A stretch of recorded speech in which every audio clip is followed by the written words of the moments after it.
ಹೆಸರು ವೈಷ್ಣವಿ, 5ನೇ ತರಗತಿ, ಶಾಲೆ ಹೆಸರು JLPS. ನಾನು ಶಾಲೆ ವರ್ಣಮಾಲೆಯ ಅಕ್ಷರಗಳ ಬಗ್ಗೆ, ಸ್ವರಗಳು, ಯೋಗಗಳ ಬಗ್ಗೆ ವಿವರವಾಗಿ ತಿಳಿಸುತ್ತಾರೆ. ಅಲ್ಲಿ ಕಸ ಎಸೆಬೇಡಿ. ಕಸ ಜೀವಿಗಳ ಆರೋಗ್ಯವನ್ನು ಕೆಡಿಸುತ್ತದೆ.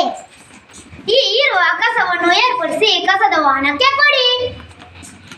ಈ ರೀತಿ ಕಸವನ್ನು ವಿಲೇವಾರಿಗೆ ಸಹಕರಿಸಬೇಕು.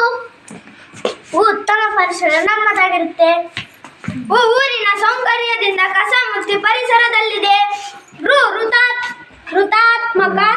ಋಣಾತ್ಮಕ ಪರಿಮಾಣು ಬೀರುವ ಪ್ಲಾಸ್ಟಿಕ್ ಬೇಡವೇ ಬೇಡ.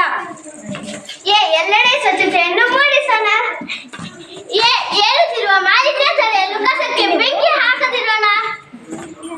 ಐಶ್ವರ್ಯಗಳಿಂದ ಮಿಗಿಲು ಸ್ವಚ್ಛತೆ ಮತ್ತು ಆರೋಗ್ಯ. ಒಂದು ಹೆಜ್ಜೆ ಸ್ವಚ್ಛತೆಯ ಕಡೆಗೆ. ಓದು ಬರಹದಷ್ಟು ಸ್ವಚ್ಛತೆಯ ಮುಖ್ಯ. ಔಷಧಿಗಳಿಂದ ದೂರವಿರಲು ಸ್ವಚ್ಛತೆಯ ದಾರಿ ದೀಪ. ಅಂಗಡಿಗಳಲ್ಲಿ ಪ್ಲಾಸ್ಟಿಕ್ಗಳನ್ನು ಮಾರದಿರೋಣ. ಸ್ವಚ್ಛ ಸುಂದರ ಪರಿಸರ ನಿರ್ಮಾಣ ಮಾಡೋಣ. ಚಟುವಟಿಕೆಯಲ್ಲಿ ಆರೋಗ್ಯ, ಸ್ವಚ್ಛತೆ ಮತ್ತು ಪರಿಸರ ಪ್ಲಾಸ್ಟಿಕ್ ಬಗ್ಗೆ ವಿವರವಾಗಿ ತಿಳಿಸಿದಂತ ನಮ್ಮ ಶಾಲಾ ವಿದ್ಯಾರ್ಥಿಗಳಿಗೆ ಧನ್ಯವಾದಗಳು.